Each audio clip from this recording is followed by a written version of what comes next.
Welcome back to Real Phonies, where we take a love for movies and television and combine it with very little knowledge about movies and television. I'm your host, Christian. Joined with me, as always, are my co-hosts, Joseph. Yellow. And Jehu. Cacao! We're going to talk about Madame Web. Old Madame Web, the latest Sony Marvel movie that's not a Marvel movie, but marketed as a Marvel movie, but not. Starring Dakota Johnson. Yep. Sydney Sweeney. Mm-hmm. I've kind of already forgot the rest of the cast. I just saw it. Adam Scott. Adam Scott is in it. Isabella Merced is in it. I think there's other people, but I'm not remembering. Directed by S.J. Clarkson. And yeah, this movie's about how she became Madame Web, the telepathic, future-seeking, everything possible god of the Spider-Man universe. Everyone's favorite comic book character, Madame Web. Notorious bitch in Spider-Man the Animated Series. There's that bit with Spidey, like, if they could have said the F word, he would have been like, "Get the fuck out of my life!" Pretty famous scene. What do we think of this movie, guys? Because the internet has pretty much a universal opinion about it. I mean, it's the internet's usual opinion on things, but in this particular case, they're right. I don't know. I had expectations about I think we all picked it for this reason. Yeah, on purpose. We knew it was going to be not good, but we were like, is it going to be the fun kind of not good? And I was a little worried that it was just going to be like generically bad, like whatever that Vin Diesel movie was a few years ago. That was also a superhero movie. But no, this one delivered. You could have just stopped at whatever that Vin Diesel was fair. a few years ago. This one really delivered for me. It was just fucking unbelievable that this was made at all, ever in history. Right. But particularly in the year 2024. I'm coming in pretty hot on this one because I literally just left it. Okay. I guess the best way I could describe my opinion of it is I knew if I finished it, I was going to be late to the podcast. So I was like, well, if I'm having any fun, I'll text those guys towards the end and say I'm running late. If I'm not, I'll just leave. I did not see the end of that. If it's any consolation, we didn't watch the beginning of that. Yeah, collectively, we might have seen the whole movie. I have so much thoughts on this. Everything I have to say on this that I think is interesting, though, is more interesting that it exists than anything that happened in the movie. So in the early 80s, Kiss made a record called The Elder. And The Elder was their attempt at doing a sort of proggy rock opera concept album, and nobody bought into it, and they immediately just dropped it. Never went back to it again. And the I don't know if it's the common theory, but definitely the reason I believe they made it is Gene Simmons, rock and roll's greatest capitalist, thought, well, this is a thing that I've seen other bands that are in sort of my same ballpark make money doing, maybe even get some critical acclaim from, maybe open itself up to some new markets. I'm going to try to get some of those sales. And when it didn't, he was just like, fuck it, because he didn't really have an interest in that, or Kiss didn't really have an interest in that. It was just a product they thought they could sell, but they weren't really interested in that product. Everyone in this movie is Gene Simmons. And this movie is The Elder. Like, it is just a product, but no one took any time to look into what about this product is interesting to people. It's like, I doubt in like the late 50s or the early 60s, there were really many shitty Westerns. You know what I'm saying? Mm-hmm. Westerns had been the predominant genre for at least a decade or more, and everyone had seen a good Western, and were at least trying to make a good Western. I'm not saying everything that came out in like 1959 was a good Western, but it probably wasn't this. Mm-hmm. You know what I'm saying? It's just amazing to me that people still don't. Like, this is such a money-making thing, but people don't understand what makes it money. One more thing, and then I'll let someone else talk. I've been a proponent of this before, and I'm going to say it again. If you're thinking of signing on to all the famous actors and actresses who listen to our podcast, if you're thinking of signing on to one of these movies, don't listen to your fucking agent. Just go into a comic book store and ask them one thing. Actually, two things. One, if you think you're signing on to a Marvel movie, just ask somebody who works there, hey, is this a Marvel movie? Because I don't think anybody in this actually asked that. I think they thought they were in a Marvel movie. Yeah. The next thing to ask them, and don't ask the guys in the comic book store if they think this will be good, because comic book people are hateful and jealous. But just ask them, hey, is this a thing? Mm-hmm. Like, before you make Morbius, say, hey, is Morbius a thing? Has Morbius ever carried being a lead character? Has he ever been a hero? And they would tell you, no, he's not. If you're going to make a Kraven movie, hey, has Kraven ever been a hero? Has he ever been a lead in anything? No, he's not. And Madam Web, she's not even in that. She's a fucking plot device. Mm-hmm. She's, if you made Raiders of the Lost Ark and the main character was the fucking Ark. Yeah. Like, she's if the main character in Pulp Fiction was the fucking briefcase. Yeah, it's a MacGuffin. Right, exactly. She's a MacGuffin. Worse than Transformers. Yeah, it's definitely worse than Transformers. I mean, listen, I think Joseph and I had a good time. I had a great time. We were cracking jokes about it the whole time. So the other 5 people in the theater, sorry, but I think you were fine too. There are a lot of like specific individual issues that I have with this movie, but before we get into, I guess, spoilers, quote unquote, would be that number one, I don't understand. I believe S.J. Clarkson is a good director. She directed the first season, or some of the episodes in the first season of Jessica Jones, which might be the best season of any of those fucking Netflix shows. She directed, I mean, I'm not a huge Orange is the New Black guy, but there are good seasons of that show, and it was immensely popular. And it was a thing that connected with a lot of people. Yeah, for sure. They knew the thing they were making. You know what I'm saying? Yeah. She directed episodes of Succession. Like, she's done good TV. Mm-hmm. The only thing I can even come close to thinking about is when that Game of Thrones dude directed Thor: The Dark World. Yeah. Like, maybe some people only can do television. Right. Because, God, there are just gnarly choices in this. I was thinking to myself about the, hundreds of people that worked on this movie, that this is their only big movie credit, and they now have to, like, peddle this to whatever their next job is and be like, I swear I worked hard. I mean, this is going to be the blemish on everyone's record. Adam Scott made Hot Tub Time Machine 2. And this is going to be the blemish. And by the way, he's the one I excuse the least for being in this movie, because he does a fucking podcast with Scott Aukerman, who's wrote Spider-Man comics. He had people to advise him, hey man, this isn't a thing. And he didn't take that advice. I mean, I agree with everything you just said. Mm-hmm. I think Adam Scott's generally pretty good at this. Here's another. I would like to see him and Marissa Tomei fuck. Well, that's a great. That's true. Uncle Ben and Aunt May. I'll bet Adam Scott would like that too. Well, here's the thing. Also, Dakota Johnson in the first part of this movie, where she's just an EMT who hates everybody, I would be genuinely interested in watching just that movie. Mm-hmm. That's an interesting concept. Someone who has chosen a job that's only saving people, and she fucking hates people. Mm-hmm. That's interesting. And her interactions with Adam Scott were good.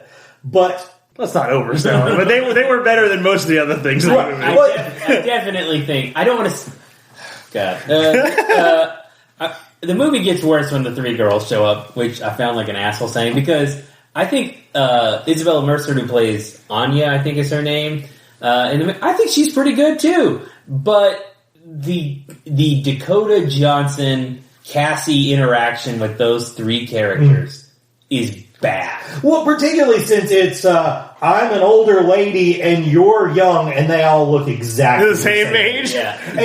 And here's also the thing, man. Again, this just needed to be a thing. If it would have just been fucking eye candy, if it would just be, hey, we've got 3 hot girls in this movie, we're going to lean into that. Like, Sydney Sweeney, she's literally dressed like a nerd schoolgirl from a porn. Mm-hmm. And, like, they don't lean into that at all. Like, you know. I do. I'm frustrated we've gotten this long into the podcast, Jehu, and you haven't talked about the fact that this movie's set in 2003. Nobody was wearing mom jeans in 2003. No! Oh, no, that high-waisted shit, not around. No, 100%. As a matter of fact, 2003 is exactly the year we're saved from 90s jeans. Like, that's when the world opened up and it's like, oh, shit, we've been wearing shitty jeans for a decade. That didn't stop Dakota Johnson, though. No. The whole movie, I'm like, hey, she's wearing mom jeans right now. Nobody in 2003 is wearing mom jeans. I don't know if when they were filming this, they had decided on it. No, absolutely not. Absolutely not. The music choice alone Yeah. allows... I think Toxic is the only song that come out in that time period. Well, because also, obviously, Adam Scott is supposed to be the Uncle Ben of Tom Holland. Yes. And if this is set in 2003, then he's like 12 when he shows up in Civil War. Yeah. So, I mean, I think they started off with the idea that this is in the past, and they figured out what year that is later. Can I tell you, my dumb ass was... I spent literally till after the movie thinking... Yeah, I don't know. In my brain, I know they're Uncle Ben and Aunt May, but in my brain, they're Spider-Man's parents. Right. And so I'm like, it's so fucking weird they keep spending time with the fucking Adam Scott's sister and whatever. I was like, does Spider-Man have a cousin that I don't know about? Like, what's the deal here? The dumbest thing I've seen on that note is someone went, wait a minute, Aunt May isn't blood related to Peter Parker. She just got dumped with this kid. And that is the worst fucking thing, imaginable. Yes, Ben is the blood relation. That's why they're both named Parker. I hate So 2000, around 2003, probably, there was this comic came out called Trouble. And it was, Marvel was making an attempt this time to get into new areas besides superheroes. And this was sort of marketed as this was a teenage sex comedy. Well, when it comes out, the four main characters are Ben, May, Richard, and Mary. Oh. So then you realize, this is about Spider-Man's conception. And if I remember it correctly, it actually turns out that Aunt B is Peter's mom, but she wasn't ready to be a parent. So Mary and Richard adopt her. And when that came, it is a horrible comic. I'm making it sound more interesting than it is. But when this first came out, the trailer came out, I was like, is this a stealth adaptation of Trouble? Now after watching it, that would have been so much better. Yeah, I would have been down for Peter to be May and Ben's secret child. That's actually kind of interesting. The other thing that is just, excusing the cast for a moment, I want an executive from Sony to come on this podcast, and I want them to tell me, why can't we just have two Spider-Mans? Why do we have to keep making movies about Spider-Man without Spider-Man? And so that we're not confusing the audience is fucking smart. Yeah. So we just made a movie with three Spider-Man. Yes, absolutely. They made the movie with three Spider-Man. And also, honestly, why don't we just lean into Miles Morales is their Spider-Man? Because you know what? If we were making a spin-off movie about the female Dr. Octopus from Into the Spider-Verse, I'd be into that. To me, that would be a thing. That's something that's interesting. Yeah. Because it was already set up. The problem is they're trying to make all this shit around the thing, but it doesn't feel right because it doesn't have the fucking thing. Well, you're setting yourself up for failure for a variety of reasons, but these movies, they're already shitty. No one's, like you're talking about, no one's trying to make good movies or whatever, but on top of that, you're forcing bad dialogue when you have to be like, he's like a spider person. Like, why can't we just... This dude's got I almost screamed Spider-Man. fuck you with the screen at that point. Or also... the one of these things that is successful, and I know not everybody loves it, but the Tom Hardy Venom movies do well, and there are people who think they're fun. Why aren't you using those to introduce some of these things first before you spin them off in a movie? Why not just make Venom the fucking hero? Make Venom the Spider-Man, for God's sake. Have Kraven be the bad guy in a Venom movie, and then he spins off. We should for context. I assume we've talked about it at some point, but the reason that Sony does any of this bullshit is because they've had the rights to Spider-Man for a long time. They see the big fucking superhero boom that's honestly past at this point, but they're still trying to cash in on it. But they're like, well, we don't have any other properties besides Spider-Man and Spider-Man related characters, and then somebody in the back snaps their fingers and says, Spider-Man related characters. And the thing is, You're right. The Venom movies aren't bad, but they absolutely like taught them the wrong lesson because the thing about Venom was for 5 years in like the late 90s, early 2000s, Venom was like the most popular comic book character. Right. Like that's definitely enough to be something. He does have a history of being an anti-hero. Yeah. Well, I also think too that I'm not a huge fan of those movies, but they're almost like a trashy rom-com. Right. Yeah. And so it's an odd couple. So, the fact that those movies are not well written and they're kind of dirty and the special, it all works for what it is. Right. It doesn't work for anything else.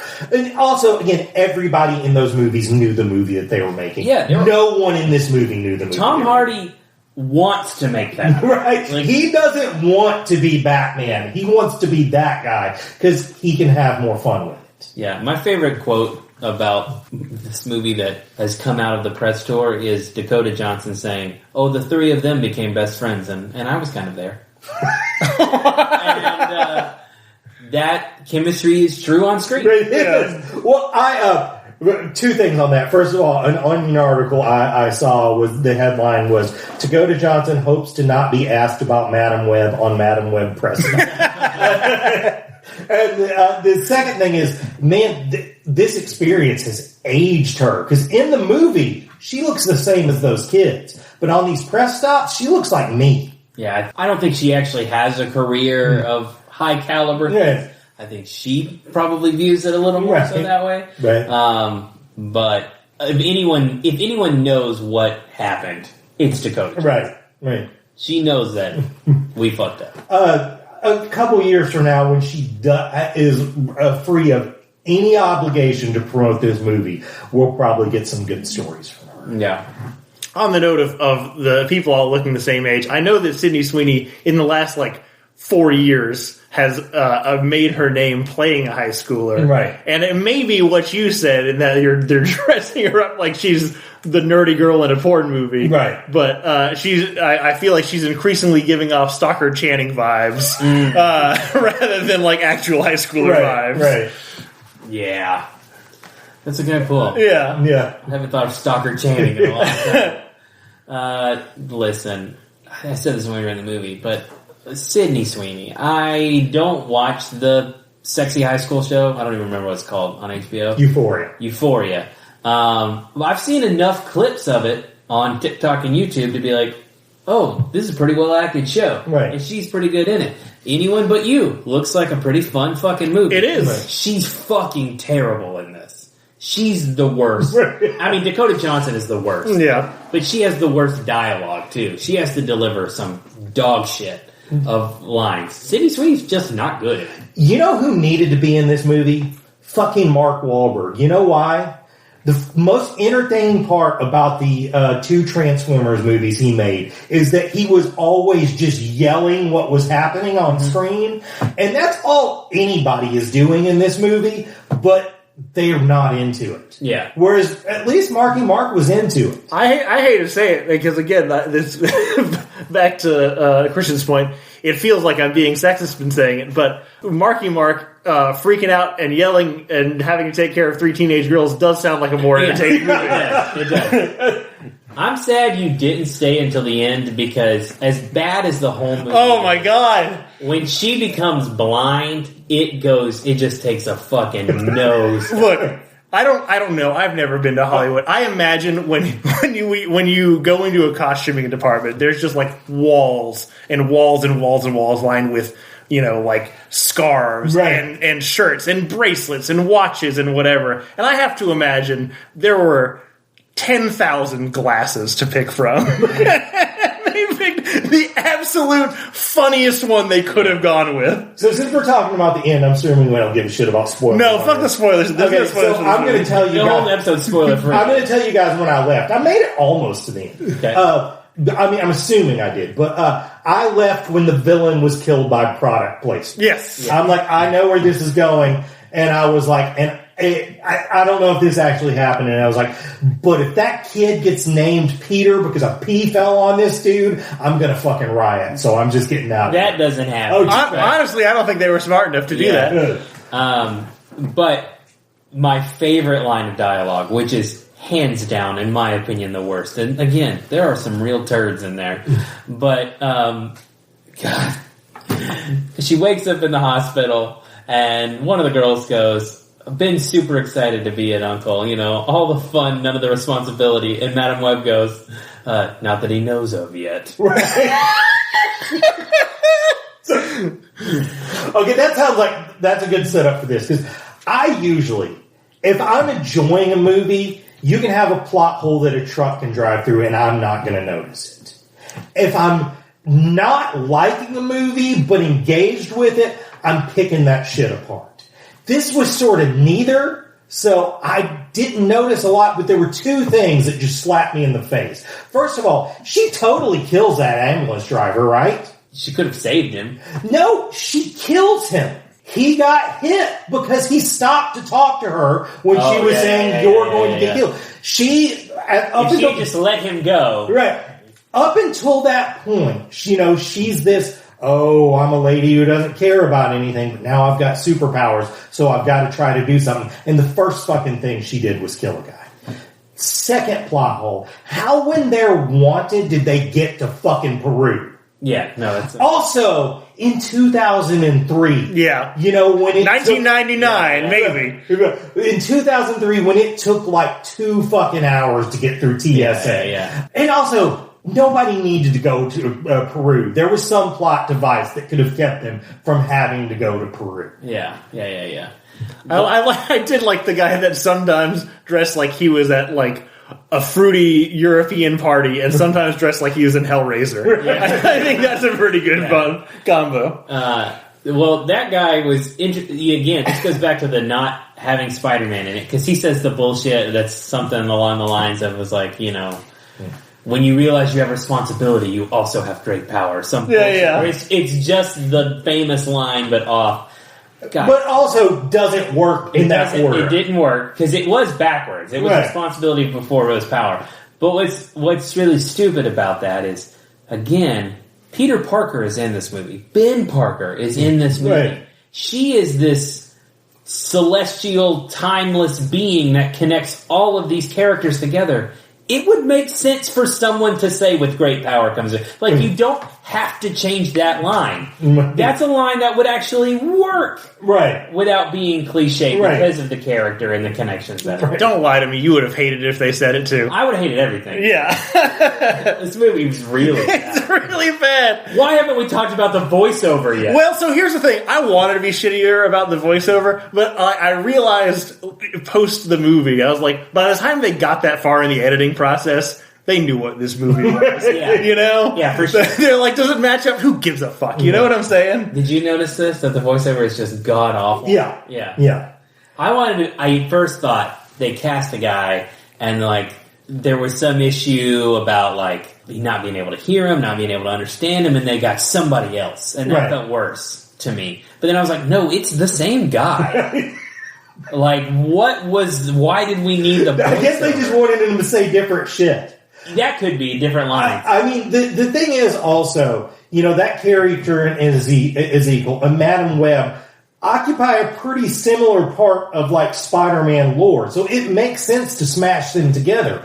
But it's this whole, like, supernatural, like, is Spider-Man, did he really get his powers from being bitten by a radioactive spider, or is he part of this bigger, like, mythical thing? And they leaned into none of that. It was just the same shit. Oh, science and spiders, and now they both have powers. Yeah. I'm going to tell you to watch this movie. I agree. You need to be a part of the conversation. I enjoy... Look, admittedly... You need to be a part of the conversation in 2 months when it's... Don't go to the theater. No, yeah, I was about to say, it was free for us, so... It was a good deal, but paying... Even then felt like we paid too much. I don't You still paid gas. You still paid in your time.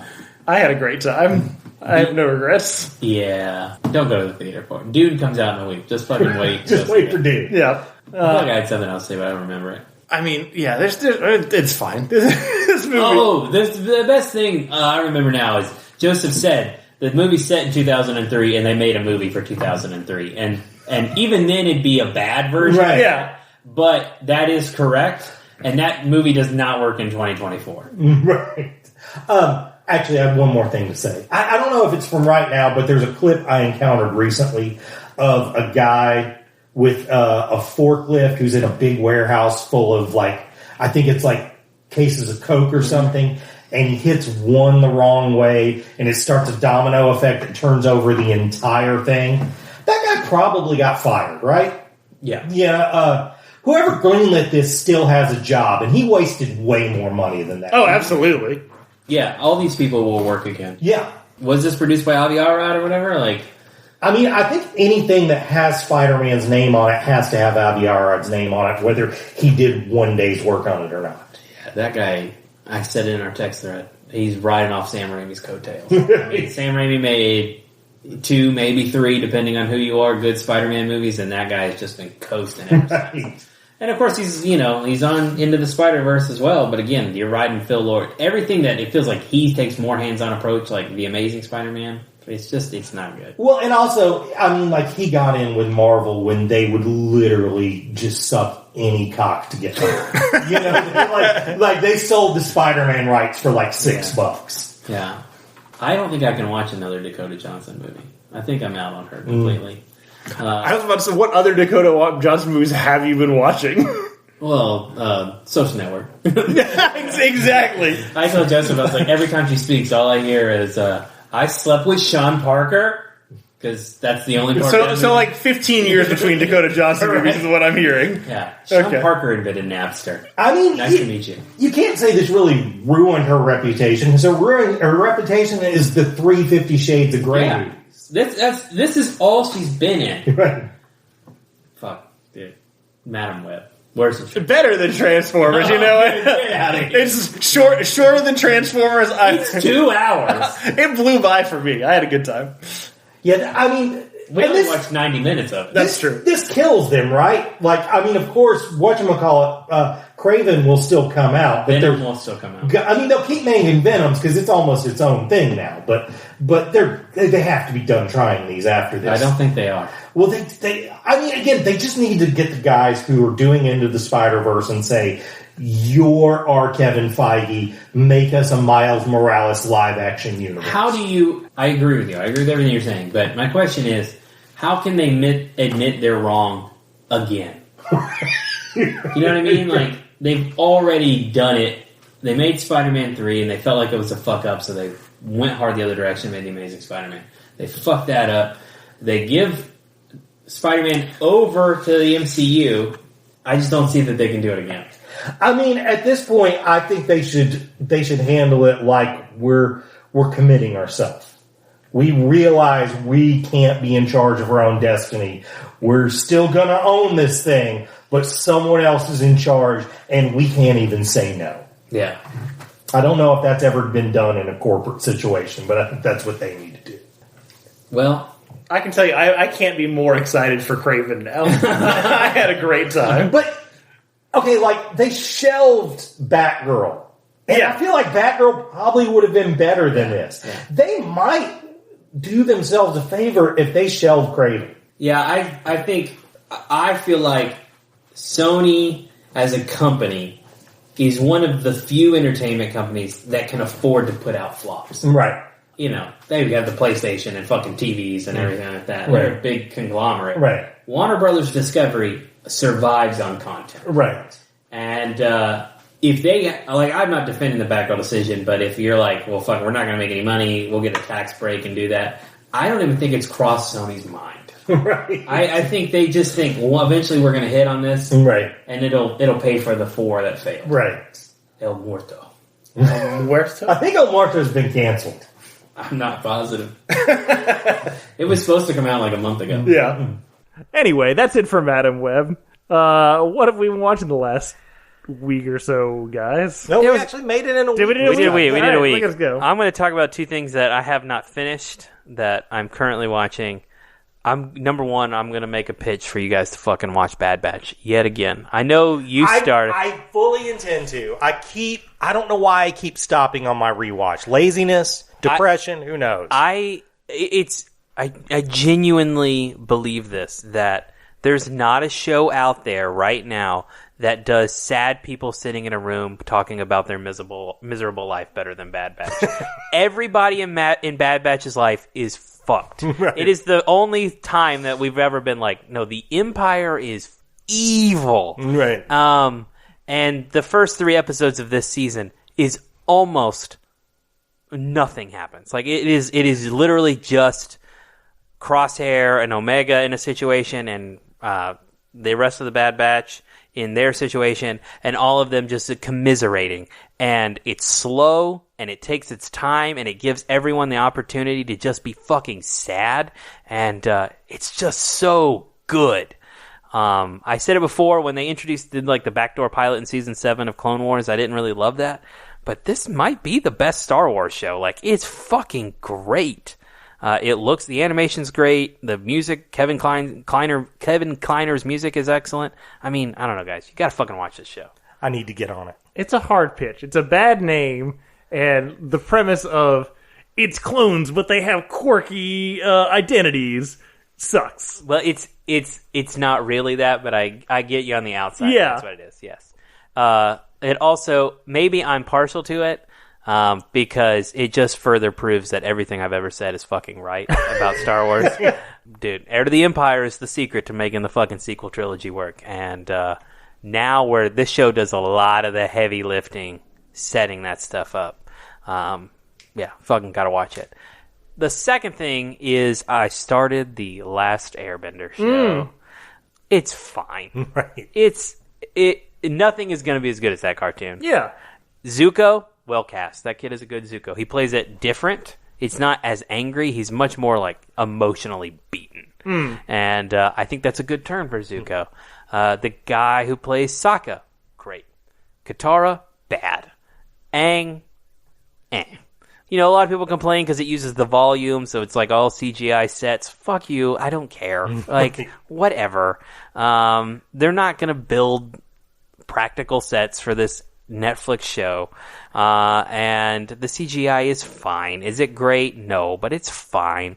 I'm excited to keep watching. I think it's good. It is more violent. The Fire Nation burns a lot of people alive. A lot of air nomads get burned alive in the first 10 minutes of this show. But, you know, it's worth a watch. So far, I'm saying better than Transformers. I mean, that's good. I feel like you sent out a text today about, like, the Naruto thing. They're trying to make a live-action Naruto. And it just baffles me. I don't understand the logic behind trying to do live-action adaptations of beloved animated properties. I don't understand trying to do one that is the story is 900 episodes long. Right. I mean, sure, that also, but I just mean like it's already beloved. People like it for the thing that it is. But that doesn't go away. You don't lose that. I know you don't. But I guess the idea is to cash in on it more. But I don't understand who's going. Like, who is it for? Yeah. Who's going for the first time to this property? And maybe nobody. Maybe they're just trying to get you know, like the 1/5 of the people that will be like, I did like the animated one, so maybe I'll give the live action one a shot. But it's just, it feels like having a really good sandwich. Like, I love this sandwich. I wonder if I could replicate the way this sandwich tasted without the bread. And I was like, you could. It's probably possible, but why? The sandwich is good. You liked the sandwich. My counter argument, I will go with you on the 1/5 thing. Because I am in the 1/5 where I'm not going to watch Naruto. I'm not even going to attempt it to try it. I struggle to get through 6 to 8 episode series. I'm not going to try something that long. But I'm curious enough to know about it that I would watch an adaptation of it to try to, you know, introduce it to me like I did with One Piece. Did you finish One Piece? Yes, and One Piece is good. Yeah. The second thing about that is that this show, in like the 93 countries that Netflix is in the top 10 in 91 of them. That's nuts. So obviously somebody a fuck ton of people are watching it. All right. Yeah, what do I know? This discussion you're having has made me think of one more thought I had while watching Man and Web. Is I wonder if there's someone out there trying to do the math of what is the number you spend on something if the only people who watch it is everybody with podcasts and YouTube channels who are going to complain about it. Yeah, but unfortunately, a lot of those people are also paid by the studio to watch the movie. Right. So I don't know. I don't know if there is a sweet spot for that, but it felt like the $20 million that Madam Web made this week was only off those people. Yeah, I agree with you. No one's general audience is fine. Right. People who only want to see it because it's bad, as who showed up. Like us. Like us. I have two things to talk about, too. They're both music things. First of all, a little bit of a plug. On St. Patrick's Day, my band will be doing a U2 cover show at the Handlebar. You may ask yourself, why aren't you doing Thin Lizzy? You may ask yourself. Because Thin Lizzy was already taken. So we went with the second best Irish rock band. So I've been listening to a lot of U2 over the week. My experience with U2 is I hate doing lawn work. I hate it as a child. I still hate it as an adult. Like usually men reach a certain age where they take a pride in their lawn and they enjoy doing that. That never has hit me.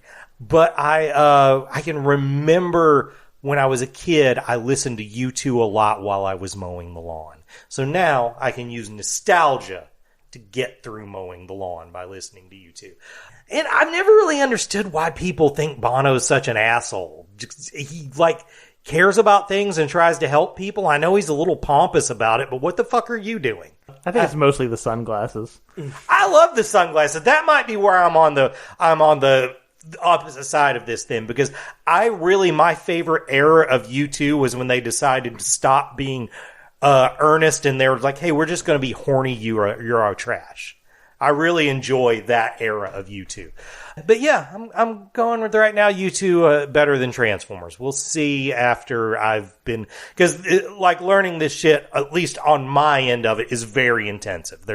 I've had to buy 2 new fucking pedals. Gotta get that edge sound. Yeah, I really have got to concentrate on when I'm stepping on which one which is, I'm mostly just like jumping around on them. I don't really like thinking about it. Are you guys going to play Vertigo? Because it's the dumbest U2 song. We're not playing Vertigo. Oh, that's a shame. But we are doing some spicy picks. We're doing Discotheque, which I'm super excited about. Yeah. The other music thing I want to talk about is I want to talk about the new album by a band called Idols. And just to make sure everyone's visualizing it right, that's spelled IDLES. This is one of those ones where I got to do that in NPR, like airing all the things. This is a band that does a lot of business with the place where I work, but I'm not in the pocket of big idols, because a lot of the bands that do business with where I work, I think fucking suck. They're all that stoner rock, drop Q, heavy ass gauge string trying to sound super fucking heavy and not sounding as heavy as Tony Iommi, who used fucking banjo strings. Drop Q is a good band name. Yeah. But that being said, I fucking love Idols. If there's any other band they remind me of, there was an Audi's band called McCluskey that nobody remembers, which I don't really understand because they were sort of, a sort of post-punk throwback band, and that was when that shit was going off. But they were a lot more aggressive, and the singer wasn't so much a singer as he just talked at you emphatically. Idols does that shit a lot. But I fucking love this new record. It's dancey, but you know how, I've bitched about this a lot on the podcast, but the last 2 Radiohead records have been sort of dancey, but in this manner for that it's not intended for anyone to dance to. And when you see the dancing that people do to it, it's just the stoned white kid jam band flail. This is like dance music for people who don't enjoy dance music, but it's the people who still just want to fucking go for it. Just want to make an ass of themselves on the dance floor. And I think that's much more admirable. It's just a wall-to-wall banger record. The singer is super charming, but also a little scary. And if I wanted to tell people one thing to try this band out, they were on The Tonight Show last week. And God, did they fucking rock. They rocked so hard that even with, Jimmy Fallon's face that has been distorted beyond belief by Botox, he could not contain these expressions of excitement. Like, it was just super, super fun. If you watch it, there's no way for the next 3 days you won't be screaming, "Look at him go." So Idol's new album, Tank, better than Transformers. Great name, too. And it's spelled TANGK, which I like. Okay. I feel like I've talked about this in the podcast before, but I remember when David Letterman was still doing The Late Show. Right. For whatever reason, for one of the biggest, most watched television programs on a nightly basis that was there largely to promote actors and bands who came on to do whatever. Whatever their fucking sound setup sucked so bad. Right. Everybody fucking sounded terrible on Letterman. Good bands sounded awful on Letterman. Right. It was one of those things where if I watched a band and they sounded like passable on Letterman, I was like, oh, that's a pretty good fucking band. But yeah, anyway. I don't have a lot to talk about this week. My wife and I did a movie night on Friday because I'm trying to just get her to watch things that I think people should watch, which I know is ironic for me who hasn't watched The Godfather, but Right. Blind leading the blind, I guess. And so my choice was The Big Lebowski. Oh, boy. Which is such a fucking blast. It's the most fucking quotable movie on earth. And right. Everyone is perfectly cast in it. Right. There's a lot of people I forget that are like in it. Like Peter Stormare is one of the nihilists. I forget Flea is in it. David Thewlis is in it for no fucking reason. He's fucking, for his little bitty scene, he's hilarious. Yeah. It's a deeply quotable, enjoyable time. I had a great time. My wife was like, it's fine. It was kind of like Napoleon Dynamite. I was like, that's kind of fair. I mean, It's also deeply quotable. Yeah. It's in that same pocket of, like indie movies that broke through to the masses. Yeah. That's true. It's a better comparison. Like, on face value, when she says that, I get offended. Yeah. But it's actually a pretty fair comparison. Well, I mean, and also, like, I feel like a lot of people, when they watch The Big Lebowski, they just see it as a stoner movie because he smokes pot. Yeah. And so I'd much rather someone see that than just say, oh, it's just a cool stoner movie. That enrages me. I did forget, I mean, the whole... It's shaped like a noir detective story, right. but just with the a stoner who's out of it. But I did forget that he actually solves it at the end, Right. which I was like, oh, that's pretty fun. Right. Yeah, better than Transformers, obviously. I mean, God, I'm in the pocket for Big Lebowski. Yeah. I loved that movie. The last time I watched it, the scene that actually got me the most wasn't a dialogue scene. It's the scene where I'm starting to laugh about it right now, where he drops his joint into his lap and starts screaming. Yeah. Like, the scream is so funny, and then just that wreck into the fucking trash can. It's so anticlimactic, but also that it is a pretty good wreck. I love it. Kills me. The Donnie's Ashes scene makes me just die laughing Yeah, it's every single hysterical, time. yeah. Anyway, Big Lebowski better than Transformers. But I think that's it for this week. Cool. Anime is bad these days. Sorry, buddy. It's a bummer. I'm genuinely looking for things that aren't anime. That's how bad it is. What is it? Dinner in the Dungeon? It's okay. Yeah. It's weird. I watched the first episode. So, look, it's a Trigger show. I'm going to finish it because I love Studio Trigger. Oh, I thought you meant like it triggered people. No. But, yeah, the premise is like it's kind of like a dig into like the crunchy parts of like a D&D style world. Right. These people are traversing a dungeon to get treasure, but they need to stay alive and they need to eat, and it costs money to have food. So, like, we can just eat the monsters.